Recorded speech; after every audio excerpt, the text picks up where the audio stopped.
Okay, now we're going to talk about long tones. These are kind of boring, but so useful. So just sustaining a long note. That's it. That's it. But what's happening here is you're working on your air. You're doing the exact same thing you did with the air exercise.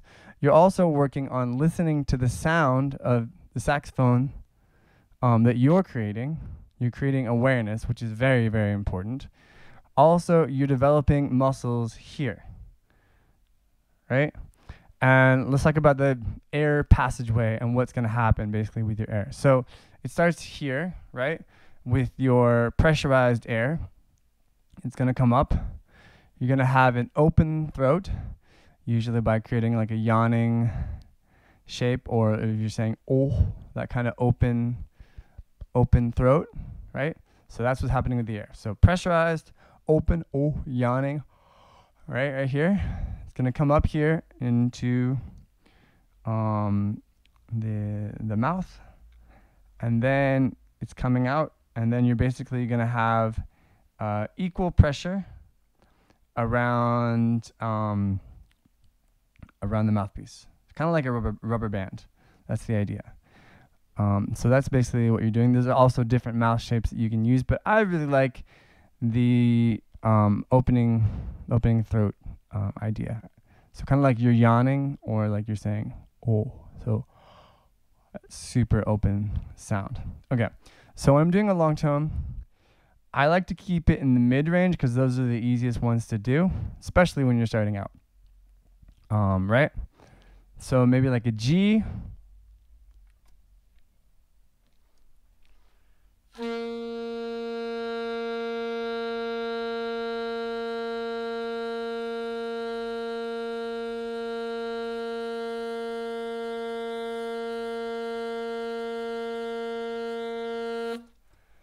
And the same thing that you did with the air, you want that note to be super stable. You don't want to have waves in your pitch, right? If it's going, that's not what you want. Those are waves. That means you don't have stable air. It's like good Wi-Fi or bad Wi-Fi, right? You want to have good Wi-Fi. That's the idea. So that's what you're going to do to get good Wi-Fi, right? You want a very, very stable note without any waves, right?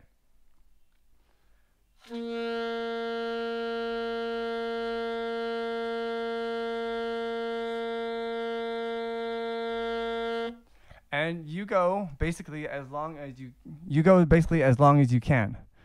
So however long that takes you. In the beginning, you want to try to get control of your air and the instrument. So don't go that long. Just like the air.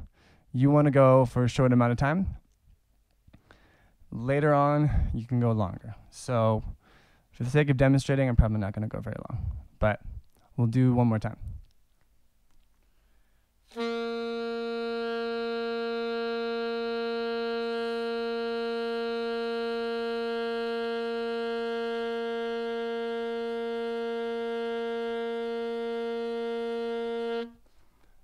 Great. Okay, so that's your basic long tone.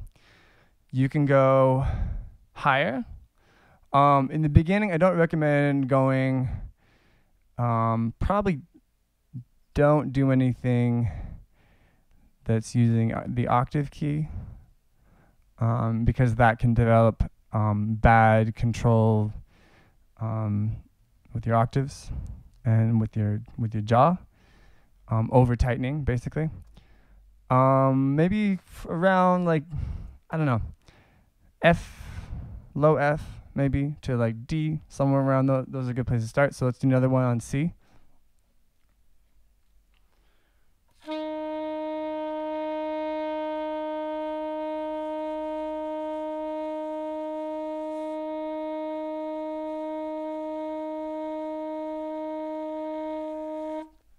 Right? So eventually you want to try to go as long as you can. So I'll do a little bit of a long tone.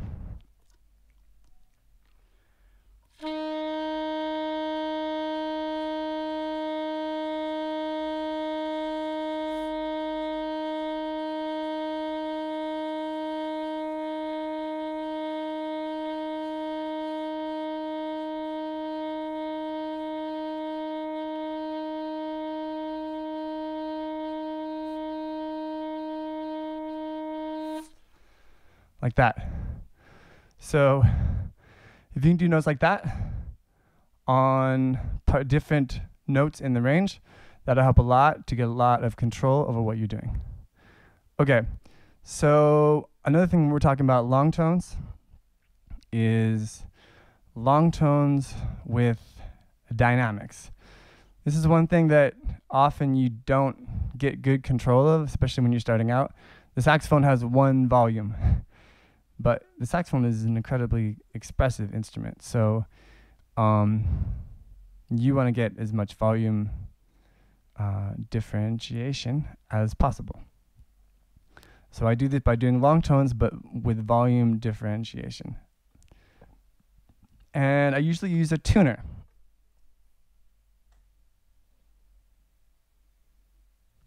So there's a bunch of different apps that you can use. I use one called intonation. Before you do this, let's make sure your instrument is a little bit in tune. So you're on saxophone. Saxophone is most in tune to its F sharp. The F sharp on the saxophone is the most in tune note. So generally you want to tune to an F sharp. Could be the low F sharp or the middle F sharp. The lower one might be a little more stable if you're starting out. So I'll put this down for a sec.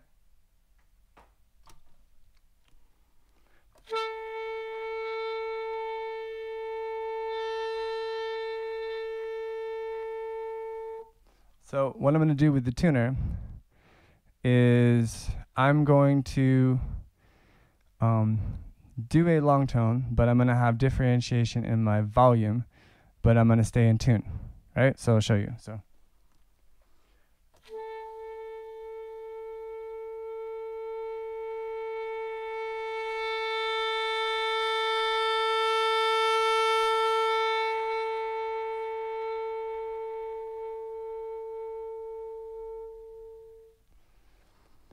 Like that. Let's do another note. So let's do C.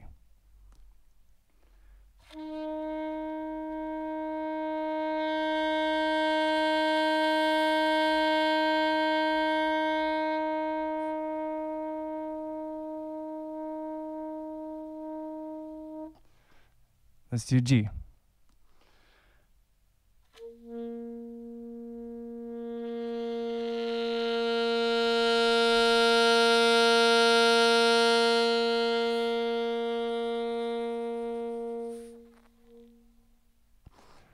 So these will help you get control of the volume and the dynamic range of the saxophone.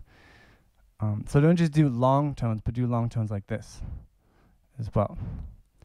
This will help a ton getting control of the sax. One more thing, if you feel like you're not able to get a good tone out of the saxophone, and you feel like you're just getting kind of like a mediocre tone, and you've done these two things, here's something else you can try. So, and this, I am not responsible for the response of your neighbors, just before I show you this technique. Okay, so we got that out of the way. So we're going to use our mouthpiece, just the mouthpiece.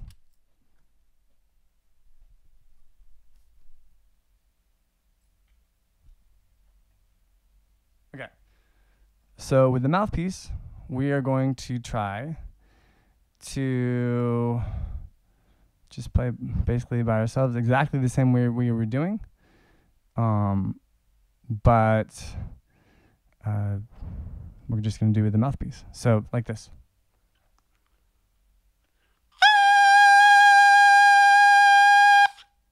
Like that. As long as possible, right?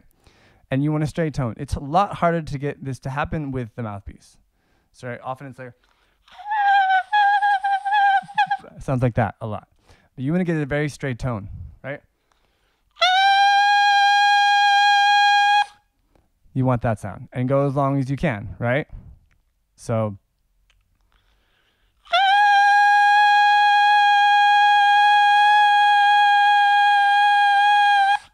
without waves. If you master this, the next step is to use a keyboard to keep your intonation. So if you have a keyboard app, or if you have a piano, you can just pull that up, and you're going to try to pitch match with the keyboard. This is a little bit advanced, but if you really want to work on your tone, you can work on this. So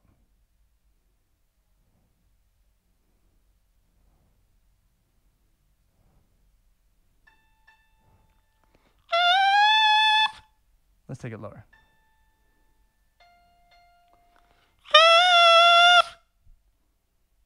You can hear that.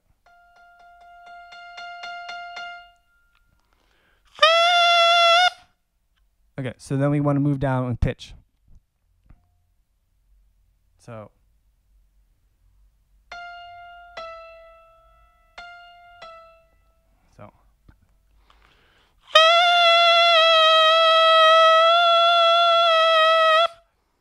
and maybe again.